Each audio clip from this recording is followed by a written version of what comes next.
రోజు మనతో ప్రత్యేక అతిథిగా టీడీపీ పార్టీ సభ్యురాలు శ్రీమతి కండవల్లి లక్ష్మి గారు ఉన్నారు. ఆల్ ఇండియా షెడ్యూల్ కుల ప్రస్థ ప్రెసిడెంట్ గా, అలాగే జై భీమ్ ఫౌండేషన్ ఇన్ఛార్జ్ నాయకురాలుగా బాధ్యతలు నిర్వహిస్తూ ఎన్నో సోషల్ యాక్టివిటీస్ లో చురుకుగా పాల్గొంటూ ప్రజలకు తన వంతు సహాయాన్ని అందిస్తూ ఎన్నో సోషల్ మీడియా యాక్టివిటీస్ లో చురుకుగా పాల్గొంటూ ప్రజలకు తన వంతు సేవలను అందిస్తున్నారు. ఆమె రాజకీయ ప్రయాణం, సామాజిక సేవా కార్యక్రమాలు మరియు ప్రజల కోసం తను చేస్తున్న కృషి కోసం మనతో పంచుకోబోతున్నారు.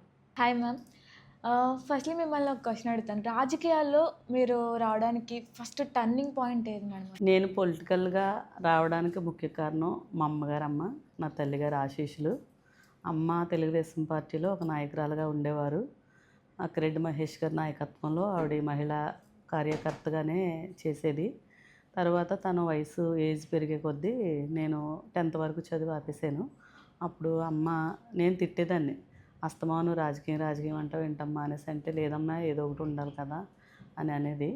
అప్పుడు మా రాజానగరం నియోజకవర్గానికి గౌరవనీయులు శ్రీ పెందుర్తి వెంకటేష్ గారు ఎమ్మెల్యేగా పోటీ చేయడానికి వచ్చారు. అప్పుడు అమ్మ, వెంకటేష్ గారు మంచి వ్యక్తి, నేను వెనక్కుండిపోతాను, ఇక నుంచి నువ్వు స్టార్ట్ చేయమ్మా అనేది చెప్తే అప్పుడు స్టార్ట్ చేశానమ్మా.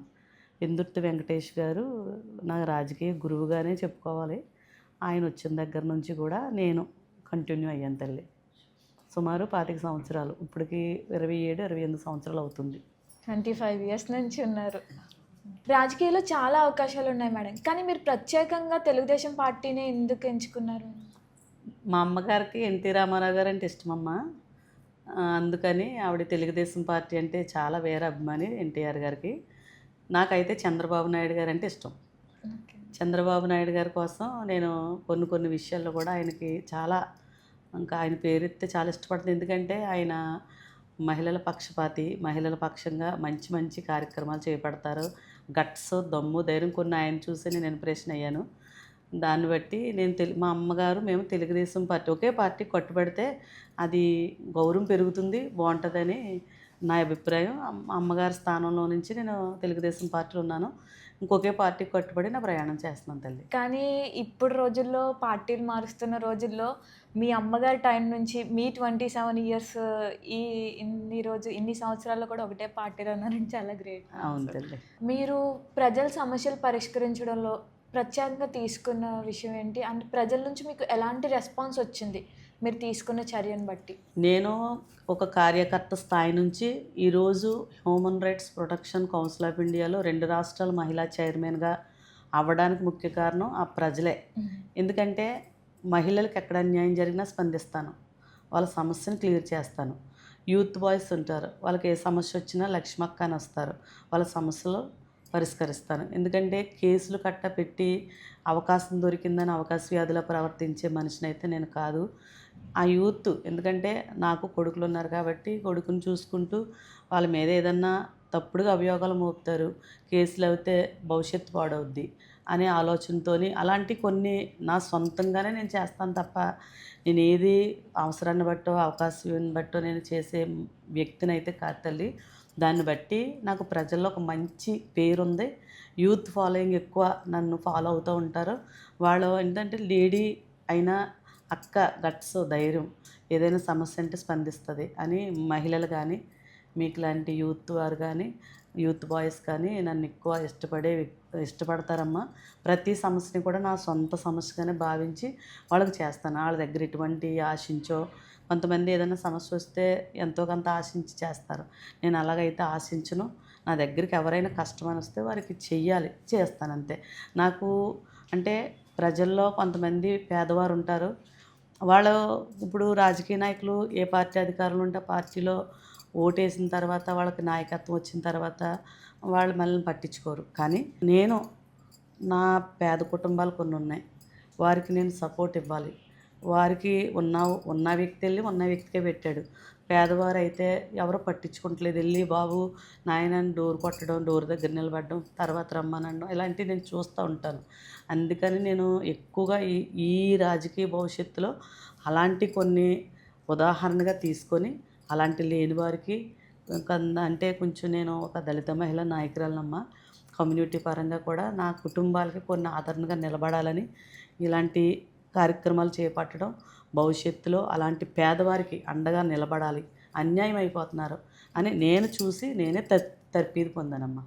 అంటే ఇప్పుడు చాలామంది అనుకుంటారు మహిళా నాయకురాల కింద మహిళలకు మాత్రమే సపోర్ట్ కాకుండా అక్కడ జెండర్ ఈక్వాలిటీ అనేది ఉంది మీ దగ్గర. అంటే లైక్ ఇప్పుడు బయట నుంచి అమ్మాయిలే కాదు, మీకు అమ్మాయిలు ఎంతమంది ఫాలోవర్స్ ఉన్నారో అబ్బాయిలు కూడా అంతే ఉన్నారు. యూత్ మొత్తం ఫాలో అవుతున్నారు మిమ్మల్ని. అవును తల్లి. అది చాలా గ్రేట్ థింగ్. అవును తల్లి, అవును తల్లి. God bless you. ముఖ్యంగా మహిళలకు మీ నుంచి వచ్చే స్పందన ఎలా ఉంటుంది, పర్టికులర్గా మహిళల గురించి చెప్పాలంటే? మహిళలు అయితే ముందుకు ధైర్యంగా వస్తే ఏదైనా సాధించగలం. నేను ఒక మహిళనేనమ్మా. మహిళ ముందుకు వస్తే ధైర్యంగా ఏదైనా చేస్తుంది అని ఒక నినాదం చంద్రబాబు నాయుడు గారు తీసుకొచ్చారు. తరువాత ఈ మహిళ ఎప్పుడైతే మనం ముందుకు ధైర్యంగా వెళ్తామో, మన భర్త ఉన్నారు, ఇప్పుడు భర్తకి కూడా సపోర్ట్ ఇచ్చినట్టు నా భార్య ఎక్కడికి వెళ్ళినా ధైర్యంగా చేసుకొస్తుంది, నేను నా ఉద్యోగం నేను చేసుకుంటున్నాను అని కొంత భర్త కూడా ఆఫీస్లో కూర్చున్న మా ఇంటికాడ మా మిస్సెస్కి ఏం తెలియదు ఎలాగా ఏంటని టెన్షన్ పడకుండా అది ఆ కోణంలో ఆలోచించుకుంటే నా భార్య ఎక్కడికి వెళ్ళినా ధైర్యంగా వస్తుంది, పిల్లల విషయంలో కూడా ఏదైనా ఛాలెంజ్గా చేయగలరు అని భర్త కూడా మనల్ని అంటే మరి ఆఫీస్లో వర్క్ ఒత్తిడి ఎక్కువ ఉంటుంది, మన కోసం ఆలోచిస్తారా అలాగ ఆలోచిస్తారా, దాన్ని బట్టి నాకు ఎక్కువ మహిళలు అయితే ధైర్యంగా ముందుకు రావాలి, అదే నా కోరిక. ఇప్పుడు కూటమి ప్రభుత్వం కూడా మహిళలకు ఎక్కువ ప్రాధాన్యత ఇస్తుంది. అసెంబ్లీలో కూడా మహిళలపై బిల్లు ఆమోదం కూడా అయింది. ఖచ్చితంగా రాజకీయంగా కూడా ఎమ్మెల్యేలు, మంత్రులు, మినిస్టర్లు అవి అవకాశం కూడా మహిళలకు ఎక్కువ ప్రాధాన్యత ఇస్తున్నారు. ఇప్పుడు ఇంటికి విలువ తేవాలన్నా స్త్రీ, అంతే, భర్తకు విలువ తేవాలన్నా స్త్రీ, ప్రతిదానికి స్త్రీ స్త్రీ స్త్రీ. కానీ మన అంబేద్కర్ గారు కూడా మహిళకి చాలా ప్రాధాన్యత ఇచ్చారు. అది కొంచెం మనం సమాజంలో వెళ్ళేటప్పుడు కొంతమంది మహిళలు ఉంటారు, భయపడుతుంటారు. భయపడకూడదు. మనం భయపడకుండా ఎప్పుడైతే ధైర్యంగా ముందుకు ఒక పులి పంజా విసిరినట్టు ముందుకు వెళతామో మనం దేన్నైనా ధీటుగా ఎదుర్కోవచ్చు. నేనైతే మహిళలను అయితే ధైర్యంగా ముందుకు రమ్మనే కోరుకుంటాను. మహిళలకు కూడా నన్ను చూసి అంటారు కొంతమంది, నేను ఎక్కడికన్నా మీటింగ్స్కి వెళ్ళినప్పుడు మీలాంటి యూత్ లక్ష్మీ మేడం మిమ్మల్ని చూసే మేము ఇలా నేర్చుకుంటున్నాం, ఇంప్రెన్స్ అవుతాం అని చెప్తూ ఉంటారు. నేను కూడా అదే చెప్తాను, ఎక్కడికి వెళ్ళినా ఖచ్చితంగా మీ యూత్ కోసమే ఎక్కువ నేను చెప్తూ ఉంటాను తల్లి. అంతే మ్యామ్, అలాంటి మహిళలకి స్త్రీ శక్తికి అంటే ఏంటి అని చూపించడానికి మీలాంటి వాళ్ళు అయితే మాకు ముందుకు నడిపించడానికి ఉండాలి. చాలా అంటే ఎలా అంటే మీ నుంచి మేము చాలా ఇన్స్పైర్ అయ్యి ఎంత ధైర్యంగా ఉండాలి, ఎంత ముందుకు వెళ్ళాలని నేర్చుకుంటున్నాం వీడియోస్ ద్వారా. మీ మాటల ద్వారా చాలా అంటే చాలా నేర్చుకోవాలి. ధైర్యంగా ఉండండి, ధైర్యంగా మనం ముందుకు సాగితేనే ఏదైనా ఖచ్చితంగా. ఇప్పుడు మహిళలకి ప్రాధాన్యత ఇస్తుంది కాబట్టి ప్రభుత్వం కూడా మనం ముందుకెళ్తే మనకి మంచి భవిష్యత్తు ఉంటుందని.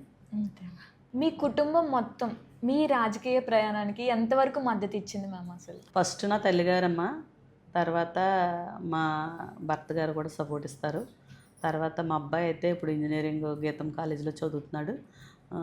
ఇప్పుడు బాబుకున్న జ్ఞానాన్ని బట్టి అయితే చెప్తూ ఉంటాడమ్మా, ధైర్యంగా వెళ్తావు, నాకు ఇష్టం, అలా ఉండాలని చెప్తాడు బాబు కూడా. నాకు 2 చెల్లెళ్ళు. చిన్న చెల్లి అయితే ఆర్థోపెటిక్ మెడిసిన్ చేసింది. అమ్మాయి ఇప్పుడు జాబ్ చేసుకుని ఇంకా మ్యారేజ్ అవ్వలేదు. తన కష్టార్జితం కూడా నాకు ఇస్తుంది. లేని వాళ్ళకి పెట్టాలి అన్న ఆలోచనతో ఎక్కువ నాకు చెప్తూ ఉంటారు. నువ్వు ఎదుగు, నిన్ను బట్టి కొంతమంది మాకులాంటి చెల్లెలుగా నువ్వేంటో మాకు తెలుసు, సమాజం కూడా నిన్ను బట్టి కొంత ధైర్యంగా ముందుకెళ్తే బాగుంటుందని. చిన్న చెల్లి పెద్ద చెల్లి కువైట్లో ఉందిరా, పెద్ద చెల్లి కూడా ఎంతో కొంత సొమ్ము హెచ్చించి నాకు ఇవ్వడం. అంటే నేను పొలిటికల్గా ఒక లీడర్గా ఉంటుందంటే కొంతమంది ఏం చేస్తారంటే పొలిటికల్గా రాజకీయంలోకి వెళ్ళినప్పుడు, సార్ ఒక ఎమ్మెల్యే గారి దగ్గరికి వెళ్ళి, సార్ మా పేటకి ఇదానో లేకపోతే మా యూత్కి ఇదానో కొంత డొనేషన్ తెస్తారు. నేను ఎప్పుడు ఏ నాయకుడి దగ్గర కానీ, ఏ రాజకీయ నాయకుడి దగ్గర కానీ ఒక్క పైసా ఎప్పుడు నేను తేలేదమ్మా. నా సొంత కష్టార్జితంతోనే నేను ఏదైనా హెల్ప్ చేయాలన్నా, ఉపకారిగా ఉండాలన్నా, కలిసి చర్చిలకు డొనేషన్ ఇవ్వాలి, దేవుని గుళ్ళకి డొనేషన్ ఇవ్వాలన్నా మా సొంత డబ్బులే తప్ప మేము ఎక్కడ ఎటువంటిది కూడా ఆశించకుండా చేస్తూ ఉంటాం. అలాగే నా కుటుంబ సపోర్ట్ అదేనమ్మా. నా కుటుంబం ఖచ్చితంగా ఆ సపోర్ట్ ఇవ్వబట్టి నేను ఈ స్థాయికి నా ఒక్కదాని వల్ల అవ్వదు కదమ్మా. చాలా గ్రేట్ మ్యామ్. ఎందుకంటే ఒక నాయకురాలుగా మీరు నిలబడాలి అంటే మీ ఫ్యామిలీ నుంచి అంటే ఫైనాన్షియల్గా కూడా సపోర్ట్ ఇస్తున్నారంటే చాలా గ్రేట్ మ్యామ్. అది ఈ 25 years జర్నీలో మీరు ఎన్నో ఎదుర్కొన్నారు మేడం, ఎన్నో సవాళ్ళు ఎదుర్కొని వచ్చారు. కానీ బాగా ప్రభావితం చేసిన సంఘటన ఏదైనా ఉందా మిమ్మల్ని? ఖచ్చితంగా ఉందమ్మా. నా జీవితంలో నువ్వు అడుగుతుంటే నా హృదయం కొంచెం బాధ కలిగింది. నేను ఒంటరిగానే ఎదిగాను. ఎప్పుడూను నాకు ఎవరు సపోర్ట్ ఇవ్వలేదు. నా ఫ్యామిలీ, తర్వాత పెందుర్తి వెంకటేష్ గారు అని చెప్తున్నాను కదా, పార్టీ అంతే. అయితే నేను ఇలా మంచి కార్యాలు చేసుకుంటూ వెళ్తే నా మీద చాలా చెడు ప్రచారాలు చేశారు. చాలా భయంకరమైన మాటలు కథలాగా అల్లారు. అయినా నేను అవన్నిటిని పక్కన పెట్టి ఎదుర్కొన్నాను. నా గ్రామంలోనే కొంతమంది నన్ను చాలా ఇబ్బందులు గురి చేశారా, లేనిపోని తప్పుడు కేసులు పెట్టారు. అన్నీ ఛాలెంజ్గా ఎదుర్కొని ఈవిడ నిర్దోషి అని నిరూపించుకొని బయటకు వచ్చాను. అవన్నీ నాకు పురుకొల్పి ధైర్యం వచ్చింది. ఓహో, ఒక మహిళ బయటికి వెళ్తే ఇలాంటి మాటలు వస్తాయా, లేని పెడతారా అని నాకు ఒక కొంత ధైర్యం నింపి కొంచెం ముందుకి సింహంలా దూకడం జరిగింది. కానీ చాలా నా ఫ్యామిలీని కూడా ఈ రాజకీయంలోకి వచ్చాక బయటికి లాగారు తల్లి. చాలా బాధపడ్డాను. ఒక ఇంచుమించు నేను మానసికంగా కూడా చాలా గురయ్యారు. చాలా ఒక్కొక్కసారి ఒంటరిగా నేను ఫీల్ అవుతూ ఉంటాను. కానీ నేను మంచి చేస్తుంటే నా మీద ఎందుకు ఇంత చెడు జల్లుతున్నారు, ఎందుకు నా మీద ఈ బురద జల్లుతున్నారు అని బాధపడతాను. ఎందుకంటే కొంతమంది వార్చలేని వాళ్ళు ఉంటారు. కానీ వాళ్ళని కూడా ఎదురుగా ఢీ కొట్టే దమ్ము ధైర్యంతో ముందుకు వెళ్తాను. కానీ నా ఫ్యామిలీ జోలికి వచ్చిన నా జీవితం, నా ఎదుగుదలకి ఏదో ఒక అడ్డుకట్ట వేయాలని చాలా విశ్వప్రయత్నాలు ఇప్పటికీ జరుగుతున్నాయి.